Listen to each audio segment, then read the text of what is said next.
Ibihe byiza kuri wowe ufata umwanya ugakurikira ibiganiro nkugezaho kuri Bunani Happy TV. Nkomeje kukwifuriza amahoro y'Imana. Nizere ko aho waba uri hose mu bice bitandukanye by'isi ukomeje kumererwa neza. Ubu rero ngarukanye amakuru ya za transfer cyangwa se amakuru ari kugenda avugwa ku isoko ryo kugura no kugurisha abakinnyi ku mugani w'Uburayi, cyane cyane ku makipe afite abakunzi benshi. Ubu ngubu tuvugana inkuru igezweho ni y'umusore witwa Alexander Isak. Ni umusore w'umwataka usanzwe ukina ikipe ya Newcastle United, akaba yarakomeje no kugenda yifasha gutsinda ibitego muri sezo yashize. Uyu muhungu rero Alexander Isak mu minsi yashize yavuzwe cyane mu bitangazamakuru ko ikipe ya Liverpool yaba yaramwifuzaga kugira ngo aze ayifashe kubona ibitego. Gusa rero byarangiye ikipe ya Liverpool ihise igura umwataka yakuye mu ikipe ya Eintracht Frankfurt ariwe witwa Ekitike, wamaze no kugera muri iyi kipe. Alexander Isak rero yamaze kubwira ikipe ya Newcastle ko ngo ashaka no kureba ahandi uko bimeze. Byumvikana ko yabasabye yuko murekura akaba yajya mu yandi makipe cyangwa se mu zindi kipe zaba zimwifuza. Ikipe ya Liverpool rero nkuko nabivugaga yari yagaragaje ko imwifuza, ariko nta biganiro byigeze biba hagati ya Liverpool n'ikipe ya Newcastle, dore ko Newcastle yahise ivuga yuko itifuza na gato kuba yagurisha uyu musore. Ubwo rero nkuko bitangazwa n'ikinyamakuru Daily Mail, kimaze gutangaza yuko uyu Alexander Isak utanajyanye n'ikipe ye hariya muri Asia muri pre-season, kuko yasigaye mu gihugu cy'Ubwongereza. Ikipe ye yamaze gutangaza yuko ngo ari ikibazo cy'imvune afite, ngo bityo ngo kuba yagenda urugendo rurerure mu ndege ngo bishobora gutuma adakira vuba. Ariko andi makuru akaba avuga yuko bishobora kuba bifite aho bihuriye nuko uyu muhungu akomeje kugenda avugwa ku isoko ryo kugura no kugurisha abakinnyi. Uyu muhungu rero w'imyaka 25 akaba agifite imyaka igera kuri 3 akinira ikipe ya Newcastle United. Byumvikana ko rero ikipe ya Newcastle imifiteho ijambo rikomeye cyane, dore ko rero uyu munyaswede byumvikana ko ikipe ishaka kuba yagura uyu Alexander Isak byanze bikunze igomba kwegera ikipe ya Newcastle. Newcastle ikaba ngo uyu muhungu imuha agaciro ka miliyoni 150 z'amapaundi, aho ni amafaranga mu gihugu cy'Ubwongereza.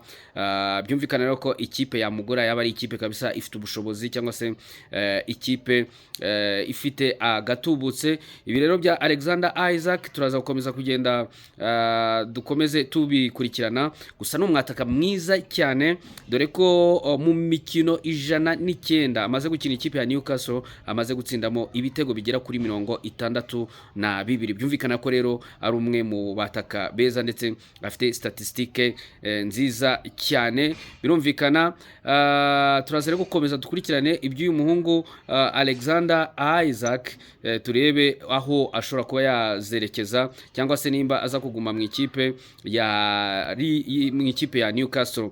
Hanyuma andi makuru muri Manchester United rero ngo yamaze gukora contact cyangwa se yamaze kuvugisha ikipe ya Aston Villa ku mwataka w'imyaka 29 akaba yitwa Oli Watkins rero akaba ari umwe mu bataka bakomeye cyane hano mu gihugu cy'Ubwongereza. Akaba rero abarizwa mu ikipe ya Aston Villa. Ikipe ya Man U rero ngo yamaze gutera iyo akajisho nkuko bitangazwa n'ikinyamakuru The Telegraph, gikomeza kugenda kivuga yuko ngo ikipe ya Manchester United nubwo itaratanga official bid cyangwa se itaratanga itarinjira neza cyangwa se ngo itarakorana ibiganiro n'ikipe ya Aston Villa, ariko amakuru hari nuko ngo yifuza uyu muhungu witwa Oli Watkins. Ikipe ya Aston Villa ikaba imwifuzamo miliyoni 60 z'amapaundi kuri umwataka w'Umwongereza, dore ko agifite amasezerano agomba kugera muri 2028. Nguko rero uwitwa Ruben Amorim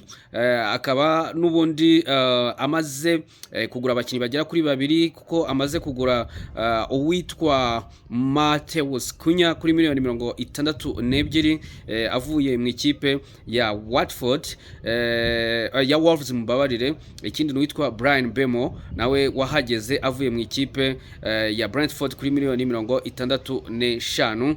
Biyumvikana yuko ngo bakiri ku isoko kandi bashaka undi mwata cyangwa se umwataka kabisa, wa wundi uza agatsinda ibitego nka nimero 9. Ngibyo rero ibyo muri Man U. Tukiri muri Manchester United, reka tugaruke ku musore witwa Marcus Rashford. Marcus Rashford rero nawe yavuzwe cyane mu bitangazamakuru bigiye bitandukanye, dore ko uyu muhungu witwa Marcus Rashford yamaze kwerekeza mu ikipe mu ikipe yitwa FC Barcelona. Yagiye mu ikipe ya FC Barcelona atijwe n'ikipe ya Manchester United. Bakaba rero ku munsi w'ejo baramwerekanye nk'umukinnyi mushya w'ikipe ya FC Barcelona. Akaba rero agomba kubakinira iyi sezo, kugira ngo rero abone kuba yagurwa.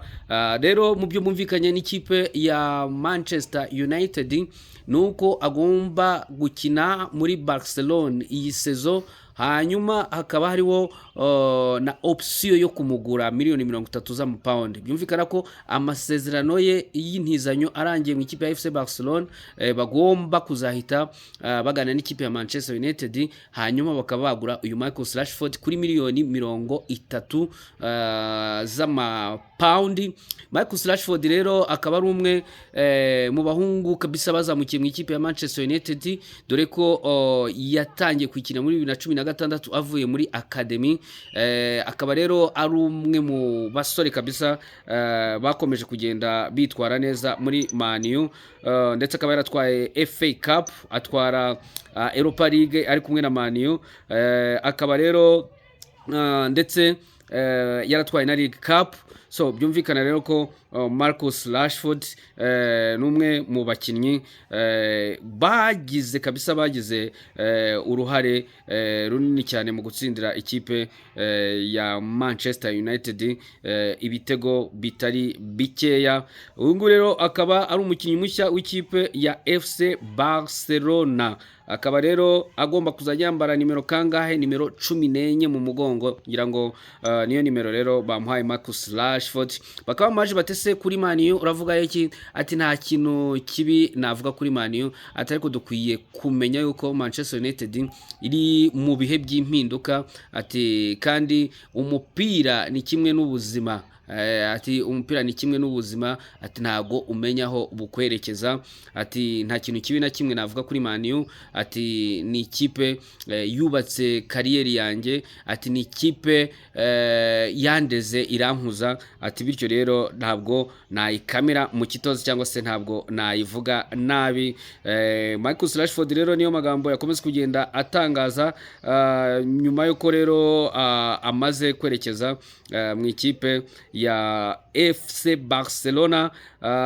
Ubu rero Marcus Rashford akaba yavuze ko nta mukinnyi utifuza kujya muri FC Barcelona. Avuga ko rero FC Barcelona ari ikipe y'inzozi za benshi, ndetse nta mukinnyi n'umwe utifuza kuba yayijyamo. Ati rero nje hano nje gufasha ekipe, nje no kuzamura urwego rwanjye. Akaba rero asanze abataka bakomeye cyane hariya mu ikipe ya muri iriya kipe ya FC Barcelona, dore ko harimo witwa Robert Lewandowski. Bakaba bafite abasore nka ba Lamine Yamal, bakaba bafite abahungu nka ba Rafinha. Akaba rero ari izindi mbaraga zije muri ikipe ya FC Barcelona, ndetse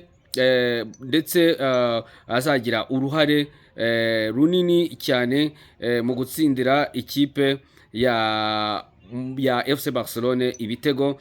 Byumvikana ko ari n'umwanya mwiza ku bigendanye n'uyu Marcus Rashford wo kongera kugaruka mu ruhando mpuzamahanga, dore ko umwaka washize yakiniraga ikipe ya Aston Villa. Ngira ngo murabyibuka yuko bari no muri Champions League, ni ikipe yageze muri kimwe cya kane birumvikana. So rero Marcus Rashford akaba ari umukinnyi mushya w'ikipe ya FC Barcelona.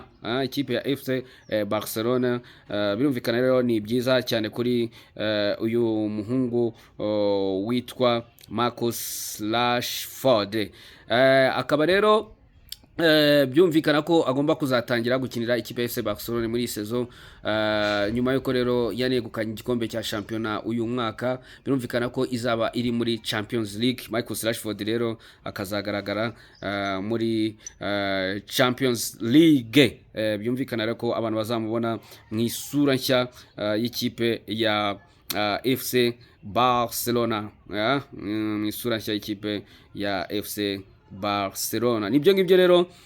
Reka tunyure mu ikipe ya Arsenal, tugaruke gatoya kuri Victor Gyökeres nkuko bitangajwe n'uwitwa Fabrizio Romano. Akaba yavuze ko rero transfer ye yageze ku musozo, ubu ngubu ari umukinnyi w'ikipe ya Arsenal. Nyuma yaho rero amakipe yombi ku munsi w'ejo yagiye ahererekanya impapuro, ndetse abashinzwe amategeko cyangwa se abanyamategeko b'ayo makipe yombi bagenzura ibikubiye muri ayo masezerano, ndetse ngo bakaba bamaze kuyemeza bidapfa bidakuka. Byumvikana ko uyu Victor Gyökeres ari umukinnyi mushya w'ikipe ya Arsenal, ngo ndetse mu masaha 28 ashobora kuba yakoze igeragezwa ry'ubuzima mu ikipe ya Arsenal, ibyo bakunda kwita medical test. Akaba rero yahita asinya. Byumvikana rero ko akaba yahita asanga bagenzi be mu ikipe ya Arsenal, dore ko bari mu gihugu cya Singapore aho bari gukorera pre-season. Nta rwitwazo kuri Mikel Arteta nyuma yo kugura abakinnyi yarategereje uyu Victor Gyökeres. Ubwo igihe cyose amara gusinya yerekeje muri ikipe, byanze bikunze no gutwara igikombe cya shampiyona. Amaze imyaka 3 abona umwanya wa kabiri, yaburaga umwataka cyangwa se umwe mu bakinnyi bashobora kumutsinda byibura ibitego bigera kuri 20. Uyu Victor Gyökeres rero akaba ari umwe mu bakinnyi beza cyane mu bigendanye no gutaha izamu gutsinda ibitego.